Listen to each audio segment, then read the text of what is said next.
There's no doubt that die-cast metal in masterpiece transformers and high-end collectibles gives them a premium feel, gives them a heft, gives them a weight, and makes them feel like they're worth the money that you spend on them. Lately, we've seen a shift away from using die-cast in these figures, and there's a lot of good reasons to use die-cast.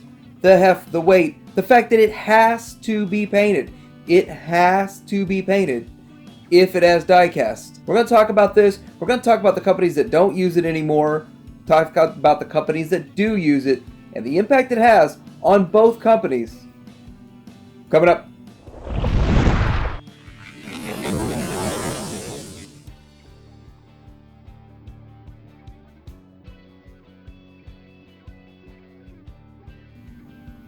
It is obvious that Takara is a trendsetter in this realm. Takara is Masterpiece Transformers, but third party has picked up the ball and ran with it. But still, what Takara does is looked at by all third party companies, whether they use diecast or no diecast, what they do engineering style, whether they go hypertune or not. This stuff is what other third party companies look to, and it always happens. They push each other also. But I don't want anyone to get pushed out of diecast. Well, the first reason that these companies don't use the diecast, the lost art of diecast, is that it costs more. The metal itself costs more. And so one of the things that I have found out is that the diecast metal and the plastic, the cost of the materials is very similar. Now, the metal is still more expensive than plastic, but not double the price. It's only a slight fraction more. Now, the price of plastic does go up and down, and the price of metals go up and down. So it depends on what time of year and when it is. But for the most part, they are similarly priced. The cost of the material is a pretty similar price. So one of the costs associated with it is the tooling. The molds themselves for metal molds, for metal diecast, they're more expensive and they degrade faster. They have to handle much higher temperatures than just using the plastic. So one of the things that I found out about this was that die-cast metal is hard on these molds. So obviously Takara wants to put out figures that are all in plastic and can make 20 different colors of each one of their figures. And that's just something that Takara does. That's how they operate.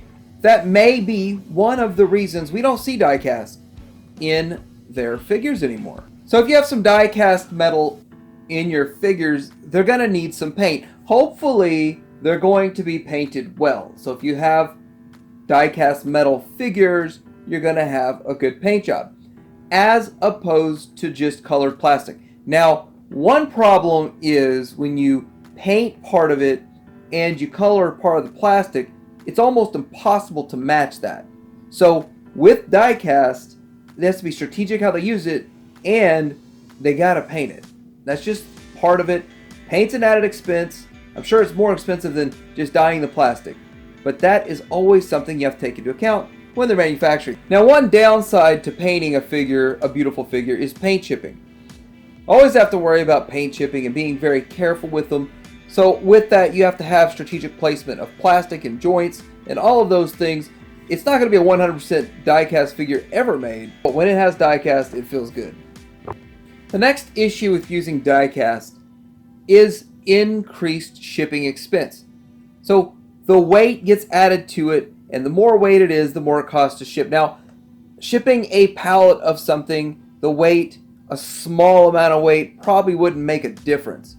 But when you start adding that up over a whole lot of figures, that small amount of weight per figure could add up to quite a bit of weight per pallet, and in the end, it's going to cost them more. Everything that they do, especially Takara, is trying to shave some pennies off to save some money, and that's just a big part of the game, is how can they save some money? How could they pass some of that savings on to me, please? So there was something a couple months back about Fans Toys Sheridan, and Sheridan was causing a lot of third-party distributors to take a shipping hit, and that was because of what was going on in the world, not because of his weight. He doesn't weigh that much. But the truth is, the shipping cost does impact us. It impacts us all. And there was a while that it was a big problem. And a lot of people blamed Sheridan and the shipping cost at the time of Sheridan for the increased price of everything going forward. But the reality is that shipping is part of it, but there's so many more factors that go into it. So let's talk for a minute about some companies that don't use diecast at all.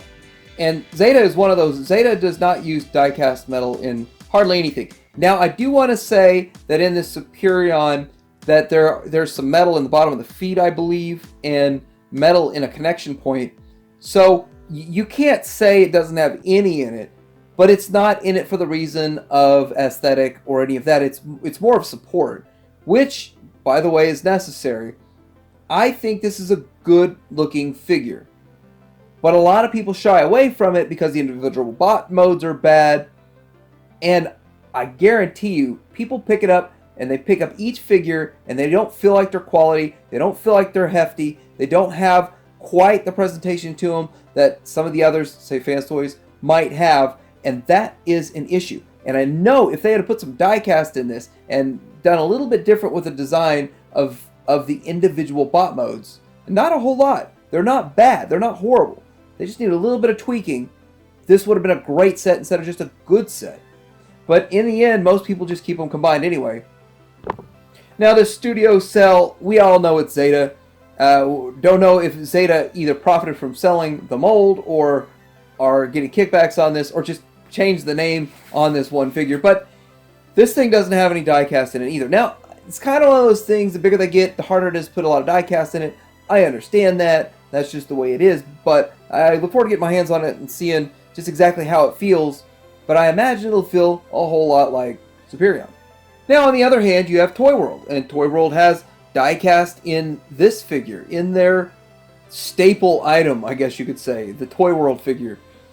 But this figure feels solid, feels huge, feels way, way heavier and heftier, and I hate to say it, but feels more quality than that Superion that Zeta put out. And with ToyWorld and Zeta used to work together, and they don't work together anymore, it's kind of strange. I thought they would have kind of taken the ball and ran with it, but that's not what happened.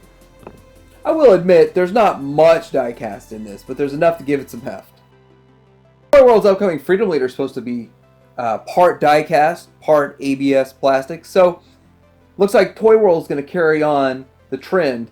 And I think they're going to do well. I think a lot of people are looking forward to this figure, and it's going to be a great figure, and going to feel like it's worth the, what, $200-something? Next, I want to talk about Bad Cube and Make Toys, and I want to point out that neither one of them really use die-cast.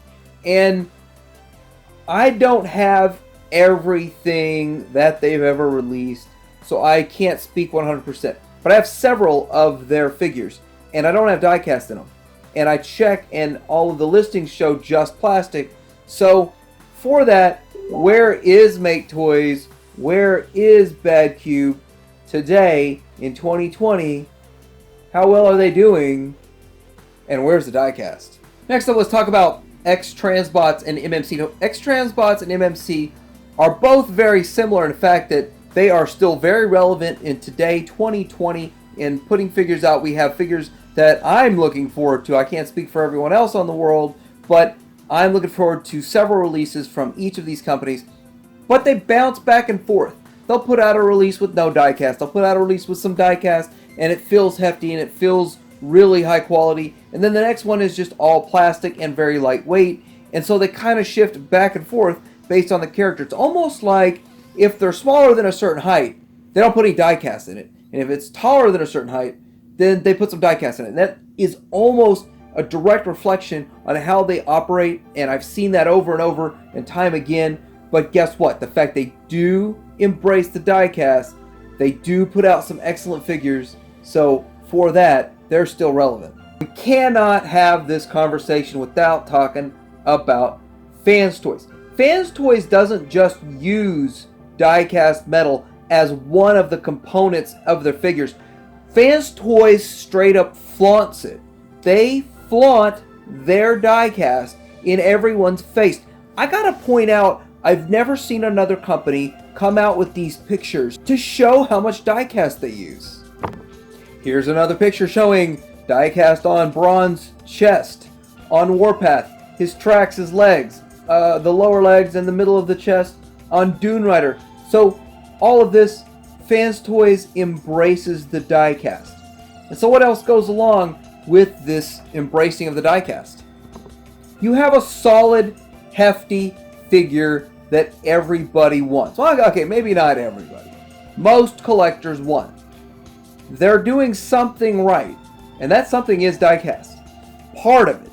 Now they nail the aesthetic, they nail the sculpt, they nail, well, the transformation's rough, but both modes look good, and it is painted, and they have to paint it, and they have to paint a large majority of it simply because so much of it is diecast, and you cannot match the paint to a plastic that's been mixed very well.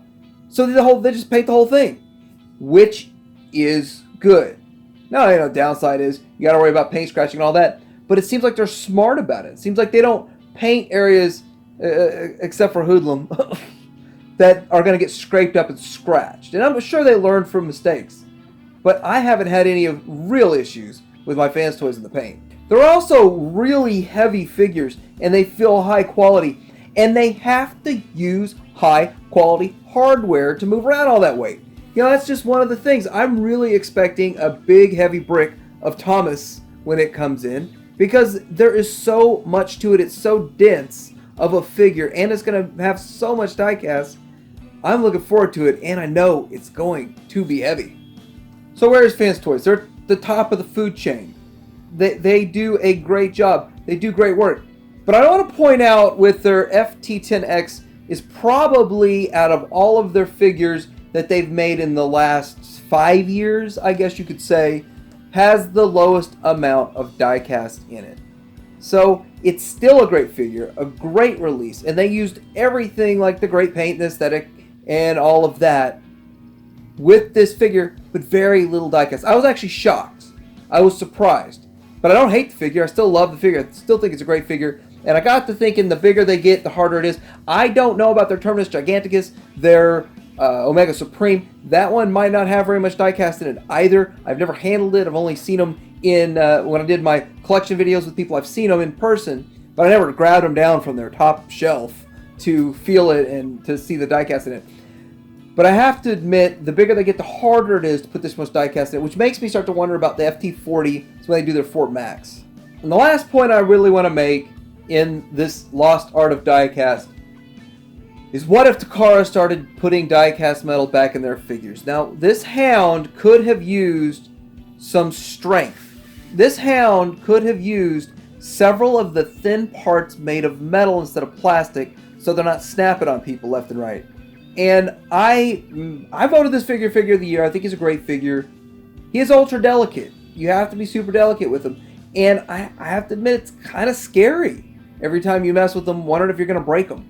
If he was made with diecast, it might work out better. Now, I do want to point something out. There is going to be a KO of the MP44 from Takara, and it's going to incorporate diecast. I'm actually really looking forward to seeing a couple of things. First off, with the diecast metal, where do they put it? What parts do they change from plastic to diecast? And with that, I want to see how much more heft it has. I have a lot of things I want to see about this, and a lot of the improvements they allegedly make with the KO. I want to see how that holds.